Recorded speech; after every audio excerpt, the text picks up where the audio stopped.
Bueno, como sabemos, este día ha estado marcado un poco por las reacciones, los análisis a lo ocurrido ayer en la tercera cuenta pública del presidente Gabriel Boric. Vamos a profundizar en el tema. Saludamos y nos acompaña en este momento acá en el estudio la senadora y presidenta de Demócratas, Jimena Rincón. Senadora, muy bienvenida.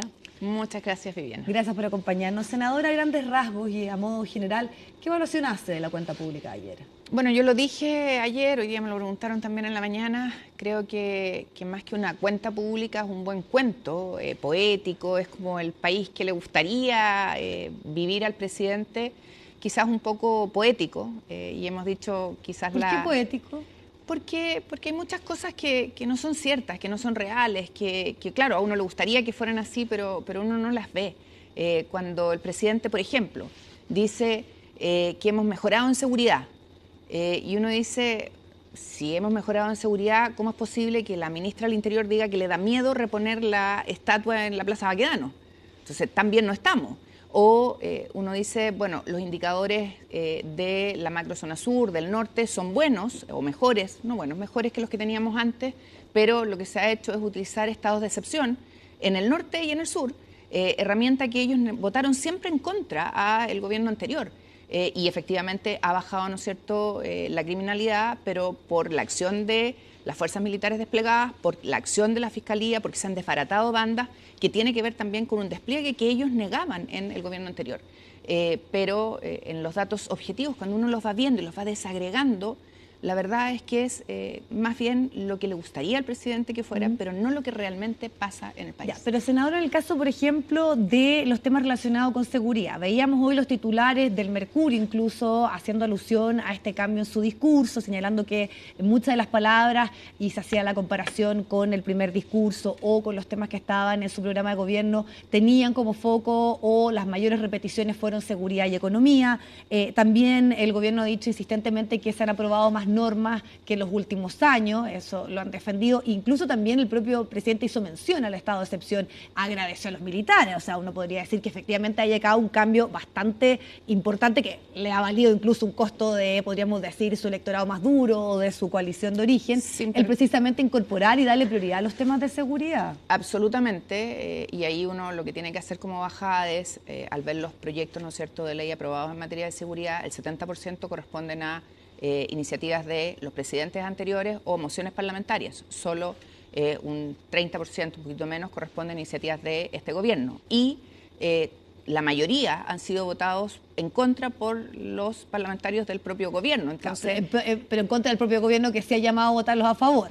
Claro, que forzado, ¿no es cierto?, por una oposición bien responsable, ha dicho, oigan, este tema es prioritario. Yo lo he dicho en varias oportunidades, escribí una columna con esto. En el país creo que hay que derrotar hay que eliminar dos impuestos que le están costando muy caro a la ciudadanía y al país. El impuesto de la delincuencia, de la inseguridad y el impuesto de la informalidad. Porque si no somos capaces de derrotarlo, cualquier reforma que tratemos de hacer en cualquier ámbito, educación, salud, laboral, la verdad es que va a tener un efecto relativo. Por ejemplo, en pensiones, cuando, ¿no es cierto?, vemos el tema de la reforma de pensiones, el informe de la DIPRES, el informe de la Superdepensiones, con el nivel de informalidad que hay hoy día, hay que replantearlo porque el efecto va a ser distinto a lo que ocurría, ¿no es cierto?, hace un año y medio, 2 años atrás. Entonces, ahí voy, ¿no es cierto?, yo con lo que el presidente nos cuenta respecto del país, que parece más un cuento, un relato, que es lo que efectivamente estamos viviendo. ¿Hay algo que destaque, algo que le parezca positivo? Yo creo que hay cosas que sin lugar a dudas son positivas, partiendo por este mismo énfasis que tú ponías, ¿no es cierto?, en los costos que ha pagado él al tener que cambiar su actuación como diputado versus hoy como presidente en el tema de seguridad. El tema del estado de excepción, sin lugar a dudas, algo que él rechazó siempre y no apoyó nunca, y hoy día lo ha tenido que usar como herramienta. Pero destaca este cambio de actitud que además también hizo alusión a ella en la cuenta de ayer. Sin lugar a dudas, y los deseos de avanzar en temas que son prioritarios para la ciudadanía, pero que nos cuesta ver cuando uno miramos, por ejemplo, todo el tema de desarrollo y crecimiento. El presidente lo dijo ayer en el discurso, dijo, ha habido más inversión, dice él, pero no la inversión de los chilenos, sino que la inversión extranjera. Sí. Lo señaló claramente. Ahora, lo que no dice el presidente es que la inversión en el gobierno del presidente Boric ha caído en un 1,5%, incluso más que lo que cayó en el gobierno de la presidenta Bachelet y, por cierto, muy lejos de lo que ocurrió en los gobiernos del presidente Piñera, donde creció un 5%. Y este gobierno es el gobierno en que más ha caído la inversión extranjera. Y eso, ¿por qué ocurre? Y la inversión y los procesos chilena, constitucionales también tuvieron una incidencia.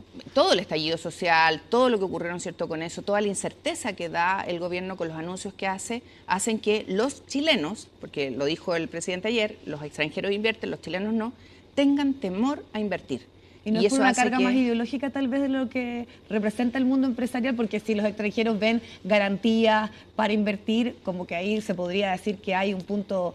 en los únicos ámbitos... En la defensa que hace el gobierno de aquello, sí, ¿no? pero en los únicos ámbitos donde ha habido inversión extranjera es en minería y en energía, donde tienen proyectos en desarrollo en el país y han seguido son a largo plazo, dice usted. Son a largo plazo. Entonces, yo no creo que un empresario invierta por carga ideológica. Un empresario invierte o no invierte porque el dinero es bien cobarde y arranca cuando ve incertezas e inseguridades.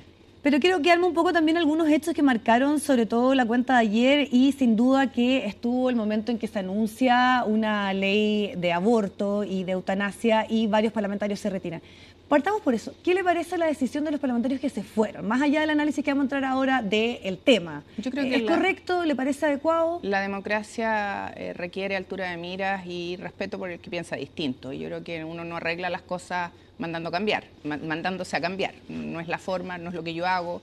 Y creo que el presidente provocó finalmente lo que buscaba con su anuncio. Por un lado, una extrema derecha que se polariza y se sale de la sala del Senado, del Congreso Pleno, perdón, y una izquierda que se para eufórica a aplaudir y un montón de parlamentarios que nos quedamos mirando este espectáculo que es un poco lo que se provoca en el país. Yo no sé si alcanzaste a ver la encuesta Academ que salió hace poquitito, que da los datos de un 32% a favor, creo que era, un 52%, voy a dar el dato exacto porque si no después me van a retar, pero solo un 15%... Respecto al aborto legal. Solo del aborto, sí, ya. Solo el aborto legal, el dato es, y aquí lo tengo, un 32% a favor del aborto libre, un 52% a favor del aborto que ya tenemos, la despenalización de la interrupción del embarazo en 3 causales, y un 15% en contra. Vale decir, es una polarización, ¿no es cierto?, sí, que ahora no habla de la gran mayoría. Sí, pero también acá hay algo que me parece interesante, que es si es pertinente o no dar ciertos debates, porque lo que dijo el presidente en su cuenta pública, y lo volvió a enfatizar ayer también en la cadena, es ¿por qué no debatir de estos temas? Más allá de que incluso el gobierno sabe que no tiene los votos, tanto en el caso del aborto como en la eutanasia, en el legislativo, pero es ¿por qué no se pudiese dar una discusión de esta índole? Porque incluso estuvo también y es parte de su programa de gobierno. Entonces, ¿qué le parece el que se pueda plantear por parte de cualquier sector político que el Parlamento decida, más allá de la postura y lo que pueda generar un tema como este? A ver, yo creo que, por cierto, que en las democracias siempre es bueno que todos los temas se debatan. De hecho, si tú ves mis votaciones en estas materias, la verdad es que no hay oposición a, primero, la idea de debatir. Cuando se votó el aborto en su minuto, no la despenalización en 3 causales, sino que el aborto en el Senado, yo voté a favor de la idea de legislar. Y después, como ministra de Sexpress, me tocó redactar en el gobierno de la presidenta Bachelet la despenalización en 3 causales. Y esa es ley hoy día. El presidente Boric votó en contra el 21 en noviembre del 2021 y después votó a favor, cosas que son medias raras. O sea, pasa la segunda vuelta, vota a favor. Primero le habla a un electorado, después le habla a otro. Pero yo estoy de acuerdo en que se tienen que debatir. No es el punto. El punto es que pone como prioridad del gobierno un tema, Viviana, que y yo recorro harto. En el Maule hoy día todo el mundo está preocupado de lo que viene con este frente de mal tiempo y todo lo que ha pasado con las inundaciones del año pasado. Hay muchos que hasta el día de hoy no reciben ayuda y no hubo una palabra para ellos en la cuenta. Entonces, el tema es, ¿esto es la prioridad? Yo que estoy permanentemente en terreno, no solo en mi región, sino que en otras regiones, producto de mi rol como presidenta de Demócratas, no es un tema que me planteé. Me plantean el tema... prioridad? Porque una cosa es que esboce que es algo que el Ejecutivo quiere plantear. No esboza, dice que le va a mandar al Parlamento. Como prioridad, ese es el tema, porque una cosa es que uno entiende que hay temas que todos coincidimos que sabemos que es urgente, seguridad, pensiones, reactivación económica, Pero hay otros temas que también se pueden discutir legislativamente. Entonces, ¿por qué Todos. un gobierno o una administración no puede decir estos temas también creo yo que pueden ser parte del debate? Insisto, son plenamente debatibles. Creo que es la forma en que tienen que abordarse estos temas en el Parlamento, en el debate legislativo. Mi tema es que entre tantos temas, y tú puedes enumerar, ¿no es cierto? Hay 6 ejes que planteó, ¿no es cierto? Sí. Está el tema de la salud, el tema de la educación, el tema de la sostenibilidad, el tema de la seguridad, el tema del emprendimiento. Este es el tema prioritario de un eje en particular, cuando tenemos, por ejemplo, un gran desastre en salud. Entre el 2022 y el 2023 murieron 77.000 personas en listas de espera del sistema público. ¿Es este el tema? Por ejemplo, el presidente dice ayer vamos a formar una gran comisión de reparación por el tema del capítulo Sename. Y nada dice de mejor niñez, que es en este gobierno donde se ha tenido que constituir y donde hay 2.000 niños abusados sexualmente. Senadora, entonces mi tema es, ¿esa es la prioridad para una cuenta pública? ¿O más bien tiene que ver con tapemos otras discusiones con un tema que sabemos que va a polarizar al país? Ahora, lo que también, sobre todo algunos sectores de republicanos, y estuvo el foco puesto sobre todo en la posición que mostró la democracia cristiana, su presidente, es decir, que esto condiciona otros debates. ¿Qué le parece a usted? Y hoy tuvo que responder la propia ministra del Trabajo, Janet Jara, y lo hizo acá en nuestro canal, que ella sentía que en ningún caso eso podía condicionar, por ejemplo, la discusión de la reforma previsional. ¿Es pertinente que, por ejemplo, hay una molestia, algunos dicen que no vayan ni siquiera los subsecretarios al momento de plantearse la posibilidad de debatir el aborto? Estuve leyendo las reacciones de varios y me sorprendió eso de que no van a dejar entrar a los subsecretarios. A ver, respecto a la democracia cristiana, este tema del aborto libre estaba en el programa de gobierno de la candidata presidencial en la elección pasada.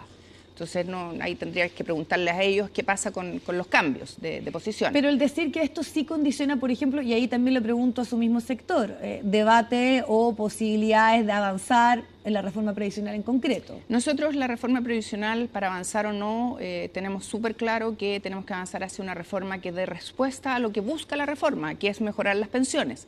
El informe del gobierno, de la Superintendencia de Pensiones, señala que la propuesta de gobierno va a entregar peores pensiones que las que hoy día se entregan.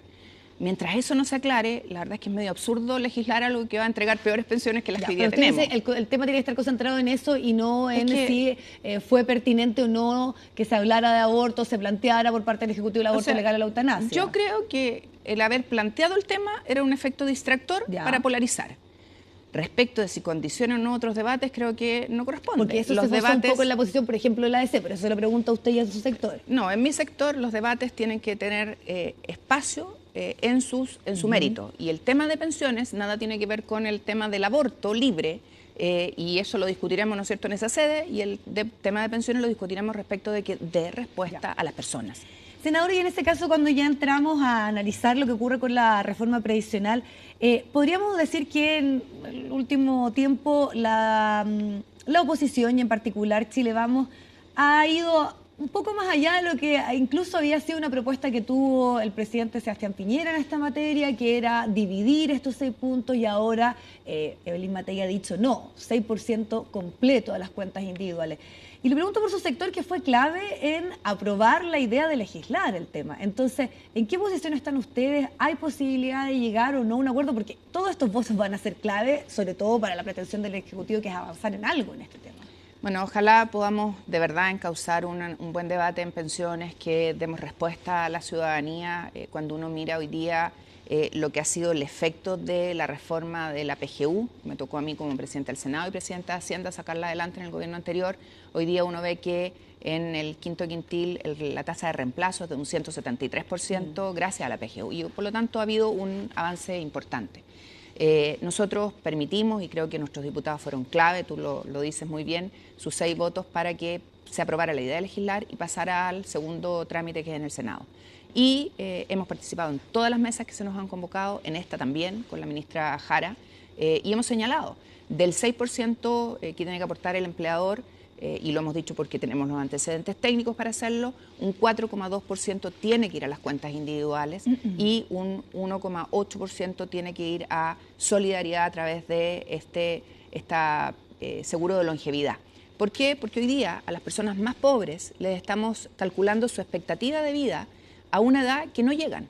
y por lo tanto les pagamos pensiones mucho más bajas de las que debieran recibir. Y lo ocupamos una expectativa de vida de gente con más poder adquisitivo. Senadora, si eso lo acortamos, sus pensiones hoy día, Viviana, hoy día mejoran en un 30%. Y eso es lo que hay que buscar con las reformas. Y ahí le pregunto porque en la creación de Demócrata y también de Amarillo, después vamos a hablar un poquito si nos da el tiempo de los pactos electorales con miras a la municipal, se ha enfatizado mucho en que representan al centro, que quieren obviamente ser un puente en dos posiciones que sabemos lamentablemente no han podido avanzar en muchos temas y claramente pensiones es un reflejo de aquello.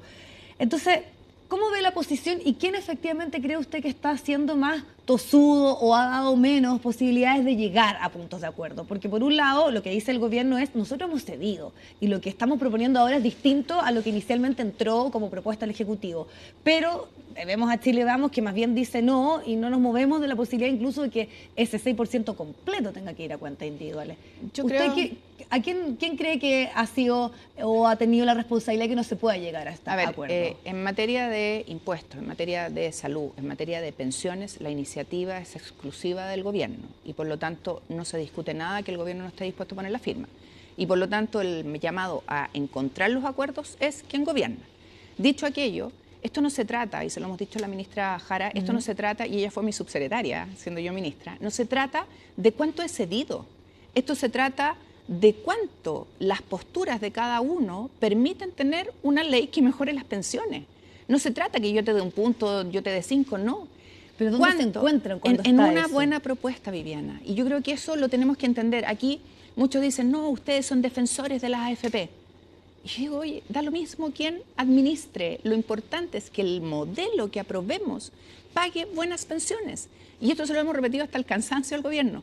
Si ellos insisten con su propuesta, que las propias super de pensiones ha dicho que va a pagar menos pensiones a los que vienen que a los que hoy día están recibiendo, yo digo, bueno, tenemos que corregirla. Es de sentido común.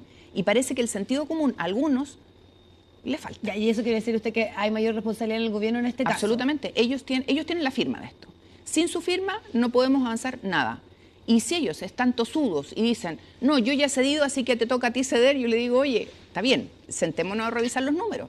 Tu técnico, tu regulador, tu experto dice, enero de este año, que la propuesta va a pagar peores pensiones. ¿Tú quieres que yo apruebe eso? ¿Tú quieres que a los chilenos del 2070 les paguemos peores pensiones que las que hoy día consideramos son malas? Creo que hay que ponerse un poco serio. Senadora, bueno, nos falta tiempo, pero entiendo que está en el proceso solamente la búsqueda de las firmas para constituirse en la metropolitana. En la metropolitana. Está estamos esa posibilidad, cerca, sí, ya, estamos muy sabemos cerca. que eso es clave para muchas de las candidaturas que ustedes tienen. Sí, estamos muy cerca y es simple entrando a www.democratas.cl con clave única. Aprovecho de pasar el aviso Partidos Demócratas. Ya. Gracias. Senadora, gracias por el tiempo y la conversación.